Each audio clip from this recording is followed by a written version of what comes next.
कोपरगाव नगर परिषदेच्या राजकारणात सत्ताधारी कोल्हे गटाला जबरदस्त हादरा बसला आहे। या गटाचे उपनगराध्यक्ष जितेंद्र रणशूर यांचे जात प्रमाणपत्र अवैध ठरले, त्यामुळे जिल्हाधिकारी डॉक्टर पंकज आशिया यांनी त्यांचे नगरसेवक पद रद्द ठरवले। तसेच जात प्रमाणपत्र पडताळणी समितीच्या निर्णयानुसार रणशूर यांच्यावर 6 वर्ष निवडणूक लढवण्यास ही बंदी घालण्यात आली, अशी माहिती राष्ट्रवादी काँग्रेसचे कार्यकर्ते सागर आहेर यांच्या वतीने ॲडव्होकेट मुन्ना सय्यद यांनी पत्रकार परिषदेत दिली। पालिका निवडणुकीला 1 वर्ष पूर्ण व्हायच्या आतच काळे गटाकडून कोल्हे गटाला हा मोठा धक्का देण्यात आला आहे। पालिका निवडणुकीत रणशूर यांनी प्रभाग क्रमांक 9 मधील अनुसूचित जाती प्रवर्गासाठी राखीव जागेवरून निवडणूक लढवली होती। यावेळी त्यांनी एससी प्रवर्गाचे जात प्रमाणपत्र सादर केले होते। या प्रमाणपत्राच्या वैधतेवर सागर आहेर यांनी आक्षेप घेतला होता। जिल्हा जात प्रमाणपत्र पडताळणी समितीकडे तक्रार दाखल केली होती। समितीने संबंधित कागदपत्रांची चौकशी व छाननी केली, त्यामध्ये रणशूर यांनी सादर केलेले जात प्रमाणपत्र अवैध ठरवले। जात प्रमाणपत्र रद्द झाल्यानंतर सागर आहेर यांनी जिल्हाधिकारी डॉक्टर पंकज आशिया यांच्याकडे अर्ज करून उपनगराध्यक्ष रणशूर यांना नगरसेवक पदावरून अपात्र ठरवण्याची मागणी केली होती। या अर्जाची सुनावणी करताना जिल्हाधिकाऱ्यांनी जात प्रमाणपत्र पडताळणी समितीचा अहवाल तसेच संबंधित कायदेशीर बाबींची दखल घेत उपनगराध्यक्ष रणशूर यांना नगरसेवक पदावर राहण्यास अपात्र ठरवले, त्यामुळे त्यांचे नगरसेवक पद रद्द झाले आहे। दरम्यान या निर्णयामुळे कोपरगाव नगरपालिकेच्या राजकारणात खळबळ उडाली। काळे गटाने कोल्हे गटाला दिलेला हा मोठा राजकीय धक्का मानला जात आहे। आपल्या सर्वांना ज्ञात आहेच, कोपरगाव नगरपालिकेची सार्वत्रिक निवडणूक 2025 साली झाली होती।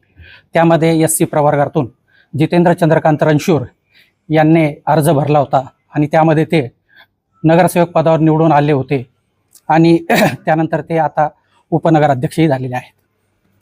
त्यांनी एससी 37 या प्रवर्गाचा जात दाखला खोटा दाखल केला, म्हणून सागर निंबा आहेर यांच्या मार्फत आपण जिल्हा जाती प्रमाणपत्र पडताळणी समितीकडे हरकत नोंदवलेली होती आणि त्या हरकतीमध्ये जितेंद्र चंद्रकांत रणशूर यांचा एससी प्रवर्गाचा 37 हा दाखला जो आहे तो अवैध ठरवण्यात आलेला आहे, हे आपल्याला माहितीच आहे।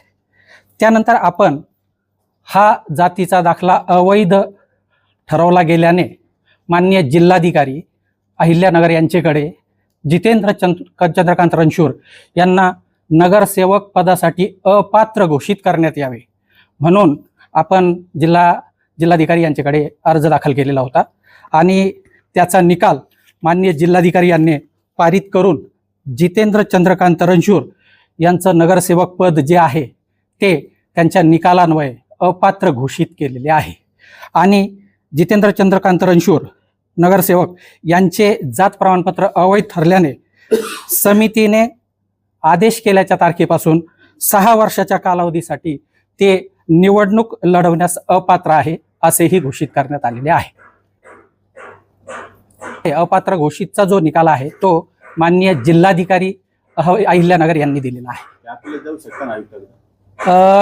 नाही, आता ह्या आदेशाच्या विरुद्ध त्यांना हायकोर्ट आहे, त्या हायकोर्टातही गेलेले आहेत।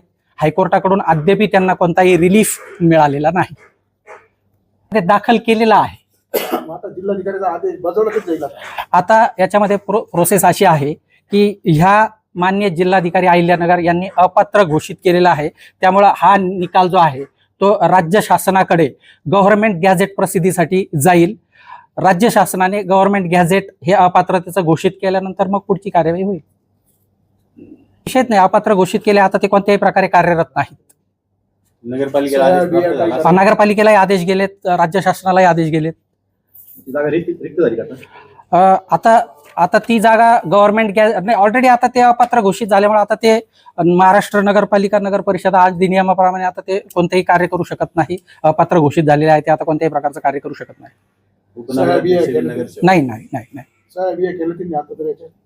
नाही, आता नाही, कामकाजाचा विषय नाही राहिला।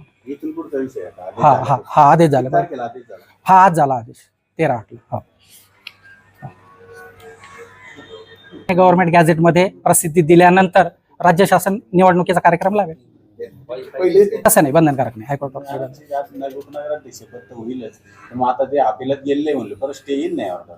नाही, स्टे दिला तर चंद्रकांत रणशूर यांनी जो जिल्हा जाती प्रमाणपत्र पडताळणी समितीने जातीचा दाखला अवैध ठरवलेला आहे त्या आदेशाच्या विरुद्ध जितेंद्र चंद्रकांत रणशूर यांनी हायकोर्टात रिट याचिका दाखल केलेली आहे।